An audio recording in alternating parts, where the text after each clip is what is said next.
kakati ku nsonga ya Brian White n'abakyala abavudde ogamba nti yabakozesa, there's a lot of unanswered questions mu bukitu bino nga bwe tubiraba mmwe nga bwe mubijjeeyo kuba luli byalinga mu nnyumba ya Brian White nga tetubyogerako naw kati mubituwadde public tuli free okukyogerako. There's a lot of unanswered questions. One, omuntu avuddeyo crying for help. Yeah? Tetumanyi nti singa yavaayo either n'agenda mu mbuga z'amateeka or something, omwana we babadde bamugjayo ne bamutereka nga bwe baateresa omwana oli nti naye kati saawa zino ali awo buli omu asobola omu-accessinga. Tetumanyi nti oba Brian yamukutte oba n'amutuuza oba n'amuthreateninga oba kyonna kyonna kyeyandibadde akola nti omwana n'akyusa. Tetumanyi nti kati tetusobola nze nga nze sisobola kugamba nti kino kyekituufu kubanga already obujulizi buli tampered with.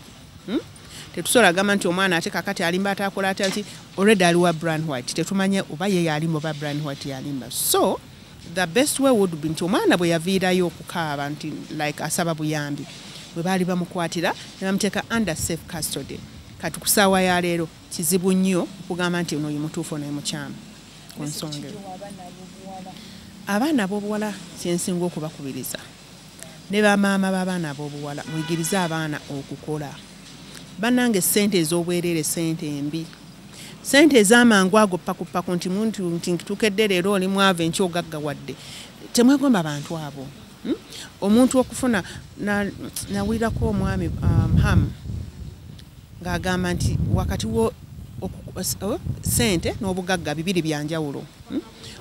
Obugagga babukolerera naye ssente bafuna nfune. Kati ebyo bibiri onoonya kisalawo ky'oyagala. Onoonya ssente oyagala bugagga. Kwezi bw'oba onoonya ssente nsobola ozikuwa kati wano n'otambula okutuuka nga tolina yadde ekikumi. Naye ate obugagga nze nandibadde nondawo bugagga kuba kyekisinga obukulu. Bugagga babukolerera. Buli muntu mu nsi muno yandibadde anoonya bugagga wabula si ssente. Nti first of all Katonda yatukola ekintu kye bayita ssente kibi nnyo nnyo. Katonda yatukola ekintu kye bayita obuyinza like power. Nakyo bintu bibiri bya njawulo naye ate byonna binene. Ssaawa ya leero toyinza kumanya mutuufu, toyinza kumanya mukyamu kubanga obujulizi buli tampered with. Oba ntegeerekeka. Ndikuba essaawa eno bw'okwata omwana n'omuteeka mu kkomera, trust me agenda kukyusa story. Agambe nti either banguze oba bantiisatiisiza. Kati tetumanyi ani mutuufu kubanga obujulizi obuliwo baabukwatakwatamu. Omwana aloopa kati yaloopa luli nti banayi munyambe biki yadde alina banna abakuliza agamba ali wa Brian White gw'agamba nti amumistreatinga. Ne bw'olaba agamba nti nze njogedde wano nti tewali ankase biki like the video she posted last time. Tewali ankase kwogera biki. How sure are we she was threatened? How sure are we she was given money? How sure are we nti yali awaayiriza? Kati ensonga eyo eri awo. Yetaaga abakugwe nnyo okugikwata ne bagitoosa. Abantu abo nja kubateeka ku baabakuza batya. How were they nurtured nga bakula? Kyekiri kye nkugambe nti waliwo ssente n'obugagga. Ssente embi. Kuba bayinza okugamba nti leero weeyambule nkuwe ssente ne neeyambula. Sirowoozezza ku kiki ekigenda okujja mu maaso. Tolowoozezza nti abaana bange ensi egenda kubalaba etya. Kye bayita kubeera selfish. Lwaki luli we yabatuma we yali abatuma tebaalaba nti kibi. Tu baana bato.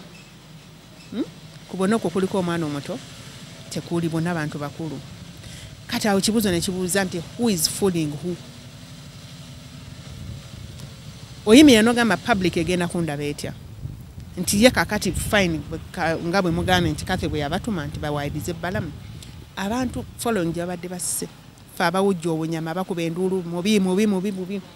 Abalowoozezaako nga tannakola kino kyakoze. At the end of the day ensi egenda kukula muleetya. Eno ensi tugiriko akaseera katono nnyo tugende wa Mukama Katonda. Balowoozeza ku Katonda waabwe. Amateeka 10 gakugamba tolimbanga, towaayirizanga. Have they thought of their God? Oba tebalina Katonda nga bo bajja bujjibwa ensi bwe bati. Kati gwe ng'akulira abayimbi. Okoze ky'okulaba ng'entalo wakati w'abayimbi. That is a political war. Teruli wange mu bayimbi. Kuba bwe tugamba nti bala mu NRM that is too political. And mu mandate yange sikirizibwa ku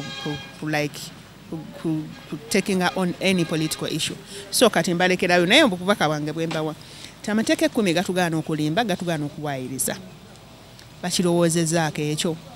Kyonna naye nkizaayo ne mu bawala bali aba Brian White ne Brian White mwenyini ne bamaama tetuva ku Katonda. Eno ensi tugirimu akaseera katono nnyo tugenda kuddayo buli omu alina olunaku lwagenda okusinkana Katonda we ekyo agenda kukikola atya. Lwakuba nti saagala kukiteekawo nti ono muyimbi wansi ono muyimbi wa gospel ffenna tuli bayimbi kyekimu tufuba because an association nja kugamba nti it is less than 3 years ekula buto. There's a lot of issues tulina okukwatako tetwerese wamu singa obabuuza ababakulira twesika tulabe nti guba mugaati tuli omugaati ffenna ng'abayimbi saaba ensi gospel biki nti ensonga ezitukwatako ffenna tutandise zikwatira wamu. Mukama bw'ali batuyambe tugenda kutuuka ku buwanguzi engule tujja kujambala.